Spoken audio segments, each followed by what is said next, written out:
จ้าเกิดมาพอดีพอเจ้าเสียก็เลยมาตั้งชื่อสบาบแม่นบ่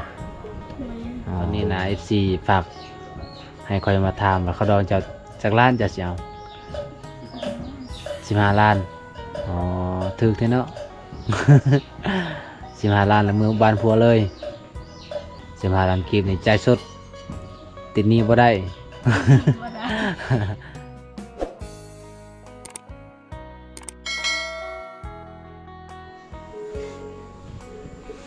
ทุกคนตอนนี้มาตีเขื่อนสบาบเลยทุกคนเด้อ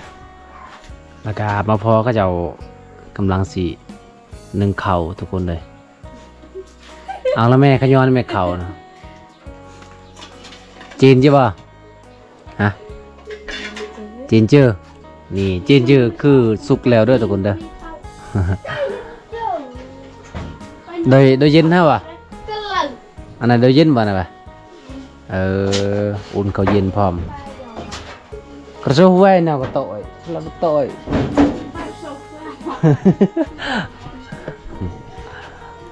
ขย้อนวันนี้ผู้ใดอยู่เฮือนอยู่ซานก็ต้องเฮ็ดเวียกบ้านเฮ็ดเวียกคืนต้องสำเร็จเฮ็ดดีๆแล้วตกได้โอ้เก่งเนาะเจ้าขย้อนเขาเรียบร้อยถ้าแต่ซวยซื่อๆอันนี้เป็นข้าวไห้เด้อทุกคนเด้อเป็นเม็ดใหญ่ๆน้องเพิ่นอัดแล้วยามแรงๆตอนนี้ก็เพิ่นก็มาหาเสาสาบาดตอนแรงๆทุกคนเลย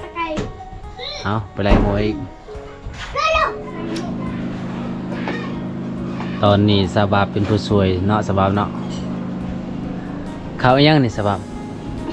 ฮะเขาให้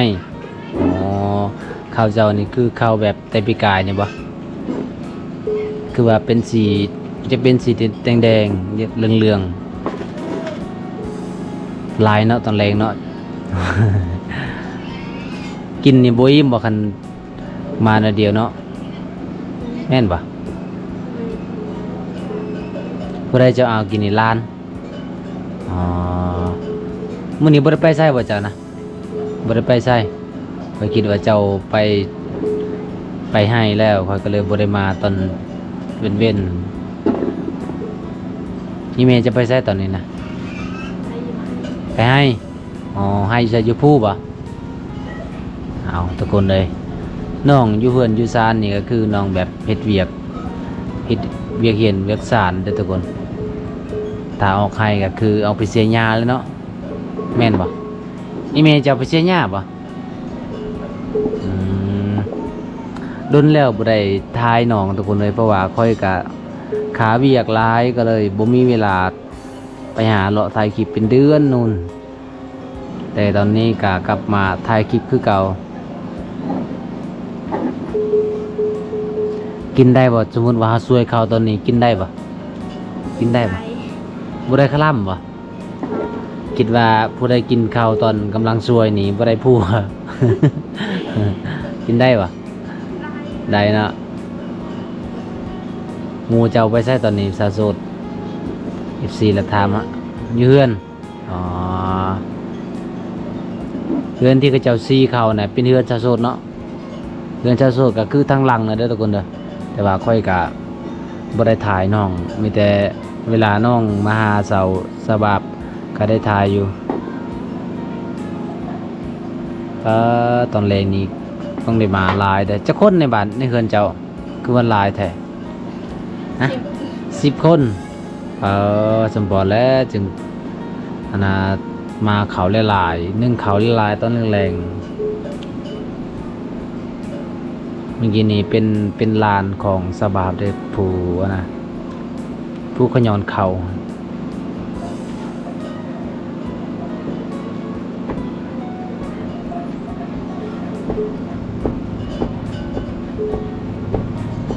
10,000ไปใส่10,000แม่นไปให้ผู้ได้เอาลานจากบัดนี่นะเจ้าไปหาอยู่พูหรือว่าอยู่แถวนี้อยู่แถวนี้บ่ไปเฮ็ดหยังอยู่ไห้นะเสียหญ้า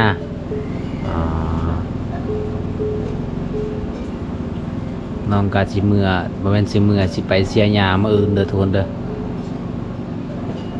เอาว่าผู้บ่าวสิไปให้เจ้า ผู้บ่าวนะเอาบ่สิให้ไปช่วยเจ้า เอาเนาะผู้บ่าวนะขี้ลายนะผู้บ่าวนะขี้ลายแต่ว่าใจดี กินหลายย่าง ขี้ลายก็ยาเนาะป้าตอนนั้นคือเฮ็ดยาวแท้เอาอีกติ๊บหนึ่งพอดีปุ๊ป้าทุกคนเลยบ่มีว่าติ๊บตัวใหญ่ๆเด้ติ๊บตัวใหญ่ๆนะอีหล่อชื่อละกังไกละดอยละ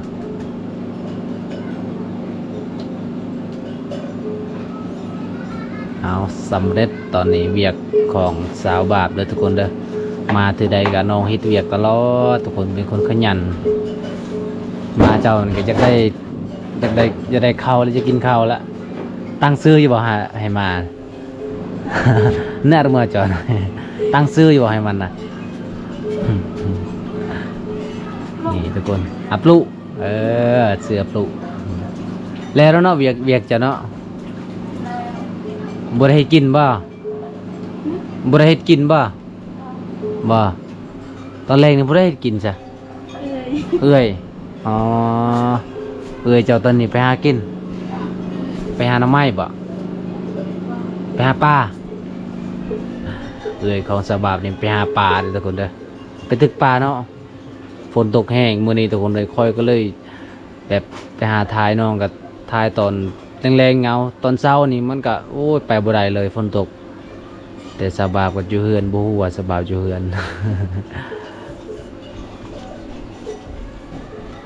ตอนแรงๆนะซาโซดมาบ่ มาม านอนนำเจ้าคือเก่าอ๋อ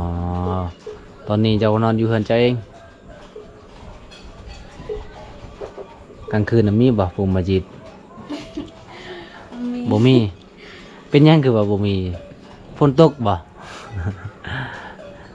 น้องเป็นลูกกำพร้าเด้อทุกคนเด้อผู้ใดเคยเห็นบ่วงท้ายตอนนั้นก็น่าจะฮู้เด้ว่าสาวว่าเป็นลูกกำพร้าตอนเขาตั้งชื่อเจ้านี่ตอนนี้พ่อจะเสียแล้วเนาะอืมเจ้าเกิดมาพอดีพ่อจะเสียก็เลยมาตั้งชื่อสาวบาปแม่นบ่ แม่ อ๋อแสดงว่าเจ้าเป็นคนบาปเนาะ บ่เห็นหน้าอีพอเลยทุกคนไม่ยังหมากินนะข้าวบ่นะ แม่ กินยัง กิน กินห้อยอ๋อห้อยไปเก็บอยู่ไสอยู่นาอ้าวทุกคนเลยมื้อนี้ก็มาอัปเดตน้องคือเก่าทุกคนหลังจากนี้ก็จะได้อัปเดตน้องตลอดแหละเพราะว่าน้องก็ยังบ่มีผู้ใดใจดีที่ซอยเรือน้องเนาะสบายเนาะแต่ทายมากับน้องยังบ่ทันได้เงินจักกีบเลยมีแต่จังใดก็อดเอาถ้ามื้อใดมื้อหนึงจะมีผู้ใหญ่ใจดีอยากซอยเจ้าอยากซอยเรือเจ้าก็จะมีอยู่ดอกบางคนน่ะก็ได้ไวบางคนก็ได้สาได้สบายเด้ออ้าวทุกคนมื้อนี้เฮาก็มาหาน้องคือเก่าเพราะว่าคอยก็มาหาให้ FC นั่นแหละบ่มีหยังที่จะให้สบายทุกคนตอนแรกนี่ก็บ่มีอาหารกินเนาะ บ่ได้ไปหาบ่ทำไมนะ บอก บ่ได้ไปเลยอ๋อทำไปหาแล้วได้บ่ ได้ ได้หน่อไม้ย่างบานเจ้าหน่อไม้ไล่หรือหน่อไม้ย่างหน่อไม้ซอด เราไม่สอน หน่อไม้ซอดอ๋อมันไปหากับไปหาหลายๆแล้วเนาะ บ่ได้เฮ็ดขายบ่ช่วงนี้นะคือปีกายนี่เขาเฮ็ดขายได้ปีนี้บ่ได้เฮ็ดเนาะเพราะว่าเป็นช่วงที่ว่าฤดูฝนนะบ่ค่อยมีเนาะสบายเนาะฝนเป็นปีที่ว่าแห้งแล้งเด้อทุกคนเด้อปกตินะยามนี้นะเขาเฮ็ดแล้วเนาะหน่อไม้ขาย แต่ว่าปีนี้นะโอ้ยทุกคนได้แห้งแล้งก็เลยบ่ได้เฮ็ด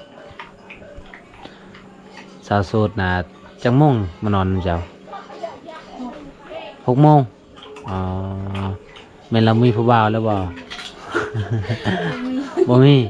เจ้าก็บ่มีคือกันเอากันสมมุติว่าผู้บ่าวว่า FC ฝั่งลาวฝั่งไทยสิลมเจ้าสิมักเจ้านี่มักบ่นะ มา มักรับได้หมดอีหลีบ่สบาย อีลี อีหลี อ จะใช่จะว่าเจ้ายังบ่พร้อมที่จะมีผัวฮะยังบ่พร้อมแต่ว่าผู้บ่าวน่ะอยากได้อ๋อผู้บ่าว FC ฝั่งลาวฝั่งไทยก็สามารถรับได้มากได้ แต่ว่าตอนนี้น้องก็ยังบ่ทันอยากมีผัวก็คืออยากเรียนรู้หรือว่าอยากซอยอีเมก่อนเนาะเอาคันเจ้าสิเอาผัวนี่เอาบ้านได้ใกล้บ่บ้านใดก็ได้บ่ หรือว่าแบบต้องเมียนบ้านเดียวเอาบ้านไกลเนาะจึงอาณาไปแบบไปงานดองจึงเชียร์น้ำมันรถแน่ ถ้าบ่ได้ไปไกลนี่บ่ได้เชียร์น้ำมันรถได้จะเคยบ่เฮ็ดงานว่าซะบ่จะก็ตั้งล่ะ โอ้ ก็ว่าล่ะผู้ใดนี่ล้านเจ้าลานนี่ก็เป็นพิการนี่เนาะเบิ่งตีนเราทุกคนเลยเห็นป่ะอันนี้คือตีนเราแต่เยอะแต่ยากเลยกูเห็นป่ะเห็นว่าตีนเรานั่นทุกคนเห็นเป็นมาแต่เกิดเลยเนาะนี่ทุกคนเราย่างกับบ่ซื้อได้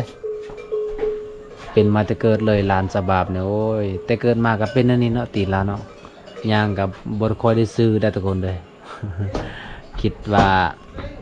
สิเป็นคนแบบพิการนักก็ดีแต่ว่าสามารถย่างได้ใครแน่ถ้าย่างบ่ได้เนี่ยแล้ว มีแต่เอาข้าวเอาอาหารมาให้กินแล้วจักปีแหละสำหรับหลานเจ้านะบ่ฮู้อืมส่วนเจ้านะจักปีแหละ16หรือว่า17ลืมแล้ว นอดังก็คือบ่ฮู้เลยทุกคน นอดังก็คือบ่ฮู้แล้วแต่ปีเกิดก็ยังบ่ฮู้เลยนี่จะบ่คิดว่าสิไปเฮ็ดงานนะ คิดเลย คิดอยู่คันจะสิเฮ็ดงานให้เฮ็ดงานอยู่ไสฮะ ว่าสโตน สิโปนไปสิโปนไปสวรรค์ยังบ่เคยเห็นบ่สวรรค์นะยังอ๋อเก็บเงินหลายๆเด้อแล้วก็ไปเที่ยวเบิ่งสวรรค์ สิโปนก็ยังบ่เคยเห็นบ่ ไม่เคย ทุกคนเลยแต่ว่าน้องคิดอยากไปเฮ็ดงานอยู่แต่บ่มีผู้ใดอยากซอยเวียกอีเมเนาะเลยบ่ได้ไปเด้อทุกคนมื้อแรงนี่เจ้านี่บ่มีอาหารกินเลยเนาะ ถ้าเอื้อยมาแต่ไปตึกปลาแหละเจ้าก็ตึกปลาเป็นบ่บ่เป็นอ๋อบ่เป็นเลยทุกคนเลยบ่เคยไปเลยบ่ บ่เคยเลยไปสอนได้เอาสุรุงไปสอนบ่เคยคิดว่าเป็นสาวนี่ไปหาสอนยามฝนตกแล้วก็น้ำกำลังมาน้ำใหญ่ๆคำไปหากินนี่ไปหาอยู่ไสบ้านเจ้าไปหาอยู่ห้วยเอามื้อแลงทารุ่นเบิ่งว่าเจ้าสิได้หรือบ่ปลา คำบ่ได้ก็แล้วเนาะบ่ได้กินนะมื้อแลงอดเอา เพราะว่าการหากินอยู่บ้านเฮานะมันยากมาสบายเนาะหอยมีบ่หอยสลีดังบ่หอยสลี ฮะ ก็มี บ่มีหอยสลี รอเด้รอตัวแวะอีกเด้เบิ้นบ่ บ้าน เล่นนำบ่ต่อย บ้านปั้นหัว ปรุงว่าอ๋อสบายบ่จักหอยสลี คนไทยเอิ้นหอยสลีคือหอยปลากวางก็เขาเห็นอยู่ยังอยู่พุ่นอยู่ซานเจ้านะผู้ได้ไปเก็บ เลย อ๋ออยู่บ้านตะลิงหลายเนาะอยู่บ้านเฮาบ่ค่อยได้มีนะแต่ว่าอยู่บ้านตะลิงหลายเด้อทุกคนหมู่บ้านตะลิงจนเบื่อกินเนาะ คันสมมุติจะได้ปลานี่จะเช่นอะไรแกงบ่แล้วเฮ็ดลาบ แกง เอาลาบนี่บ่มัก มาก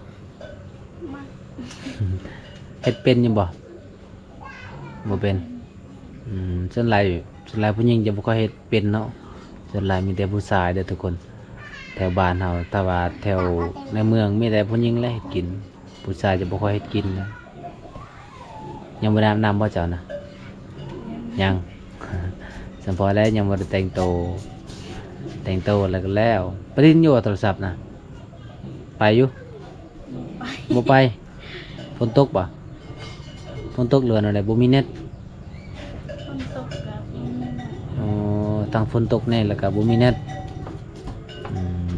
มตื่มนี่จักพันเนาะคันตื่มเทื่อหนึงนี่จักพัน สอง 2,000 ฮะ สองร้อย 200ตื่มมันได้ก็บ่ฮอด200บ่ว่า200สบาย200กีบบ่มีนะ200กีบ10,000กีบแม่นบ่10,000หรือว่า200อีหลี 10,000 10,000อันจักมื้ออ่ะ สาม 3มื้ออ๋อคนละตกใจน้องว่า300กีบ 300กีบก็คือ 3,000 เนาะ 3,000 เมกะไบต์ถ้าว่าเฮาตื่ม 10,000กีบถ้าว่าเฮาลิ้นละลายลิ้นแบบเบิ่ง YouTube ละลายนี่ก็มันก็บ่ฮอดอีก3มื้อฮอดแต่มื้อเดียวเท่านั้นแหละตอนนี้น่ะบ่มีเน็ตเลยเนาะเอาผู้บ่าวคนใดจะดี FC คนใดจะดีตื่มเน็ตให้น้องแน่ทุกคนอยู่ใช้โทรศัพท์จ้ะอยู่พุ่นลิ้นได้อยู่บ่ยังลิ้นได้อยู่ ได้ อ๋อได้อยู่เนาะสัญญาณแห้งบ่ 4G บ่ ให้ อืมเวลาจะเล่นโทรศัพท์ก็คือปีนภูเขาเนาะปีนภูเขาเพื่อจะได้มีสัญญาณลิ้นทุกคนโอ้บ่แม่นเรื่องง่ายเลยหมู่บ้านสะบัดถ้าผู้ใดแบบซื้อ iPhone นี่บ่ลิ้นเนาะ iPhone นี่สัญญาณบ่แห้งเด้อทุกคนเดินมาหมู่บ้านเฮาแต่หลายคนหลาย FC ที่มาหาบ่าวงตอนนั้นทุกคนแบบหมู่บ้านบ่าวงนี่บ่มีสัญญาณ โทรหาก็ยากติดต่อก็บ่ได้คือสาวๆเคนนี่ก็แบบนี้แหละถ้าแบบว่าเขาบ่ได้มาลิ้นเนี่ยก็แล้วมีเจลีเลย คนลมในโทรศัพท์ก็บ่มีบ่เจ้านะบ่มีโสดหมดหัวใจก็โสดคนลมก็โสด น้องก็อยากเคินๆเนี่ยทุกคนเลยเพราะว่าโดนๆเข้ากองเทื่อหนึงแม่นบ่จ้า เอาจังได๋ก็จะเคินสักวันหนึงก็มี FC ผู้ใหญ่ใจดีแหละที่เห็นเจ้าแล้วก็สงสารเจ้าก็เจ้าก็ซอยเรือในยามที่เจ้าลำบากเนาะตอนนี้นะ FC ฝากให้คอยมาถามว่าเขาดองเจ้าจากล้านจะสิเอาบ่สมมุติว่าจะมีผู้บ่าวนี่พร้อมเจ้าสิแต่งงานนี่เจ้าสิเอาจากล้านนะผู้บ่าวนะ15 ล้านอ๋อถูกแท้เนาะ 15 ล้านแล้วมือบ้านผัวเลยนี่ทุกคนเลยเพราะว่าหมู่บ้านเฮาบ่เคยเนาะแบบผัวมาอยู่บ้านเฮาเนาะส่วนหลายมีแต่มือบ้านผัว15 ล้านกีบเด้อทุกคนเลย15 ล้านกีบนี่จ่ายสดติดหนี้บ่ได้ บ่ได้ คิดว่าจ่าย10 ล้านติดหนี้5 ล้านก่อนบ่ได้เนาะเพราะว่าถึกที่สุดแล้วเนาะ15 ล้านนี่ทุกคนเลย 20 บาท20ลูกกำพร้าทุกคนเลยตอนนี้ก็ค่ะอาศัยอยู่กับแม่แล้วก็อ้าย 2-3 คนนี่แหละแต่จะอ้ายเจ้าผู้หนึงน่ะไปอยู่อันน่ะไปสู่เมียเลยเนาะบ้านละเยิกบ่แม่นบ่เมืองโต้ยตุมลาน ลาน ตุมลานเมืองตุมลานเด้อทุกคนเลยแขวงสะระวันเนาะนี่ทุกคนเห็นบ่อายเพิ่นน่ะก็ไปแล้วไปอยู่บ้านผัวเลยบ่แม่นบ้านผัวบ้านเมียเลย เอาทุกคนเลยน้องว่าผู้ใดมักฮักก็สามารถเอามาขอได้15 ล้านกีบก็ดอง20 บาทบ่แพงเด้อเอาทุกคนในคลิปนี้ก็ปิดไว้เท่านี้ก่อนคลิปหน้าก็มาพอกันใหม่หรือว่าฝากไปติดตาม20 บาทตอนต่อไปเด้อทุกคนเด้อคลิปนี้ก็ขอจบไว้เท่านี้ก่อนบ๊ายบายสบายบ๊ายบาย